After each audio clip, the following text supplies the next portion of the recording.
Saya Erika Dwi Angliani dari kelas C2 PPSDM Regional Bandung, asal pendaftaran Kabupaten Kuningan, Provinsi Jawa Barat. Pada tugas kali ini, saya akan menjelaskan mengenai pelayanan digital di instansi. Tepatnya saya mengambil judul presentasi I-LHKPN di lingkungan Inspektorat Kabupaten Kuningan.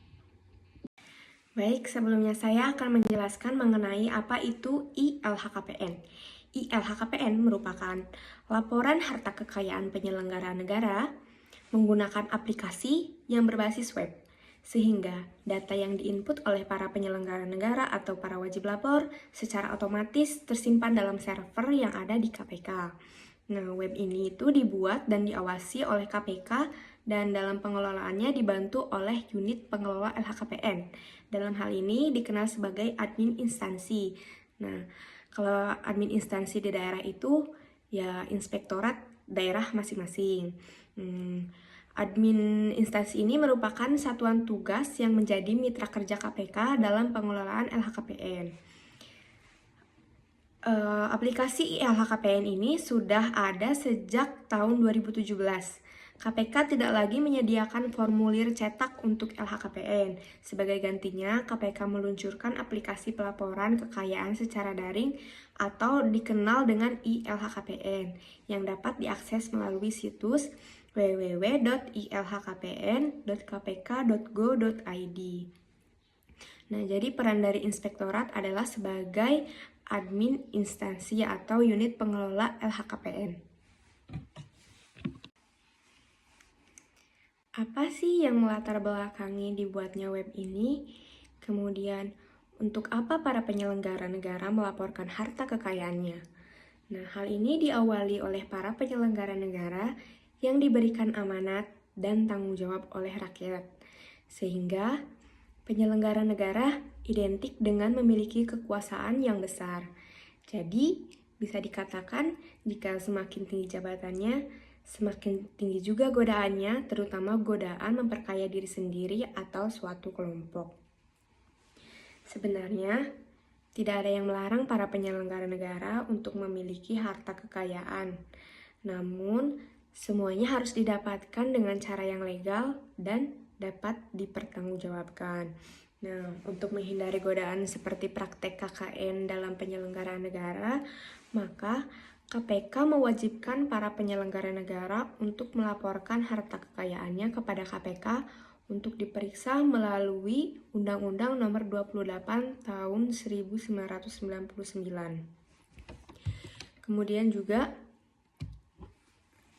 terdapat Peraturan KPK Nomor 2 Tahun 2020 tentang perubahan atas Peraturan Komisi Pemberantasan Korupsi Nomor 7 Tahun 2016 tentang tata cara pendaftaran, pengumuman, dan pemeriksaan harta kekayaan penyelenggara negara bahwa terhitung tanggal 1 Januari 2017, penyampaian LHKPN mulai berlaku secara elektronik melalui aplikasi I-LHKPN.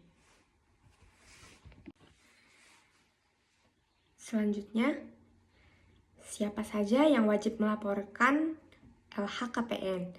Yang wajib melaporkan LHKPN adalah para penyelenggara negara sebagaimana dimaksud dalam Undang-Undang Nomor 28 Tahun 1999 dan juga pejabat negara yang menjalankan fungsi eksekutif, legislatif, atau yudikatif, dan pejabat lain yang fungsi dan tugas pokoknya berkaitan dengan penyelenggaraan negara atau pejabat publik lainnya sesuai dengan ketentuan peraturan perundang-undangan yang berlaku.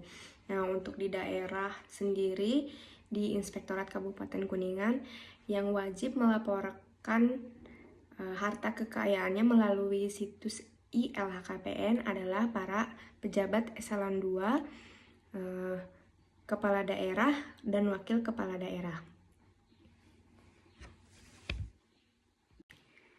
Juga para pejabat fungsional, baik auditor maupun P2UPD, dan juga para bendahara dari masing-masing instansi yang ada di Kabupaten Kuningan. Pihak mana saja yang dapat berpartisipasi dalam situs I-LHKPN? Yang pertama itu ada pimpinan kementerian, lembaga, Pemda, BUMN, dan juga BUMD. Nah, yang dapat mengaksesnya pada tahap e-registration. Nah, inspektorat sendiri sebagai Pemda itu dapat mengakses situs ILHKPN pada tahap e-registration, di mana inspektorat berperan sebagai unit pengelola LHKPN yang tugasnya itu mendata, mendaftarkan, dan memastikan para penyelenggara negara atau wajib lapor melaporkan harta kekayaannya pada situs ILHKPN. Yang kedua itu ada para penyelenggaranya sendiri yang dapat mengakses situs ILHKPN pada tahap e-filing. Nah, pada tahap e-filing itu merupakan proses pengisian LHKPN oleh para wajib lapor. Di sini para wajib lapor bisa mengunggah dokumen pendukung yang diperlukan dalam pelaporan ILHKPN. Selanjutnya yang ketiga atau yang terakhir adalah masyarakat luas. Nah, masyarakat luas ini dapat mengakses ILHKPN pada tahap e-announcement, di mana pada tahap ini KPK mengumumkan hasil pelaporan ILHKPN para penyelenggara negara pada media-media seperti Berita Negara, website KPK, sehingga masyarakat luas itu bisa mengakses, melihat, dan menilai sendiri para pejabatnya. Selanjutnya yaitu ada tabel, bisa kita lihat subjek dari situs ILHKPN itu adalah para pejabat negara dan pejabat strategis yang potensial rawan KKN.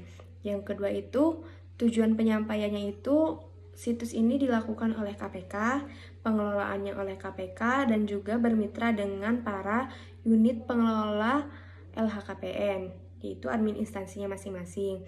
Yang keempat, pada lampiran bukti itu di LHKPN itu diwajibkan untuk melampirkan bukti. Kemudian untuk waktu penyampaiannya itu dilakukan setiap tahun setelah menjabat atau berhenti dari jabatan atau waktu lainnya. Jadi di LHKPN sendiri itu ada jenis pelaporannya itu terdiri dari 2 jenis. Yang pertama jenis pelaporan periodik dan yang kedua itu jenis pelaporan khusus. Untuk khusus sendiri, pelaporan khusus itu digunakan untuk para penyelenggara negara yang baru menjabat atau selesai menjabat dengan rentan waktu masing-masing 3 bulan. Dan untuk jenis laporan periodik itu adalah para penyelenggara negara atau wajib lapor yang sudah 2 kali atau lebih melaporkan harta kekayaannya pada situs web ILHKPN. Selanjutnya yaitu manfaat dari situs ILHKPN. Aplikasi itu dibuat bukan tanpa alasan. Jadi situs ILHKPN ini dibuat dan dibentuk juga pasti ingin ada manfaatnya. Yang pertama itu sebagai instrumen untuk mengangkat ataupun mempromosikan penyelenggara berdasarkan kepatuhan pelaporan ILHKPN-nya. Jadi para penyelenggara ini kan wajib melaporkan harta kekayaannya pada situs ILHKPN. Jika tidak melaporkannya, maka akan berpengaruh pada pengangkatan atau promosi dari penyelenggara negara tersebut atau wajib lapor tersebut. Yang kedua itu ada pengawasan perkembangan harta kekayaan penyelenggara negara. Jadi di sini itu KPK lebih mudah untuk menjaring praktik-praktik korupsi, kolusi, nepotisme dari pelaporan harta kekayaan para penyelenggara tersebut. Jadi bisa diawasi harta kekayaan yang dimiliki oleh para penyelenggara negara. Yang ketiga itu ada instrumen bagi para penyelenggara negara dalam mempertanggungjawabkan kepemilikan hartanya sehingga penyelenggara negara dapat melakukan pekerjaannya dengan baik dan terlepas dari jerat korupsi, kolusi, dan nepotisme. Selanjutnya bisa kita lihat monitoring pelaporan penyelenggara negara atau report pelaporan pada tahun 2020 dan 2021 di pemerintah daerah Kabupaten Kuningan. Untuk tahun 2020 itu artinya harta kekayaan yang dilaporkan itu adalah per tanggal 1 Januari sampai 31 Desember 2019. Sedangkan yang tahun pelaporan 2021 itu adalah harta kekayaan yang dilaporkan per tanggal 1 Januari hingga 31 Desember 2020.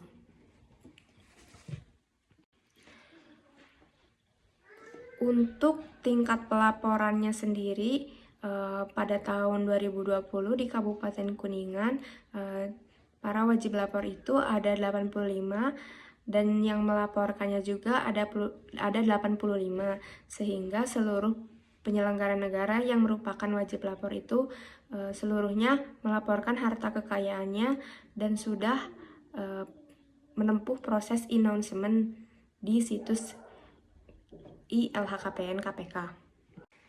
Sedangkan untuk pelaporan 2021 masih dalam proses karena proses pelaporan itu per tanggal 1 Januari sampai 31 Maret 2022. Jadi untuk sampai saat ini yang baru melaporkan dari 94 wajib lapor itu baru 75 penyelenggara negara yang merupakan wajib lapor.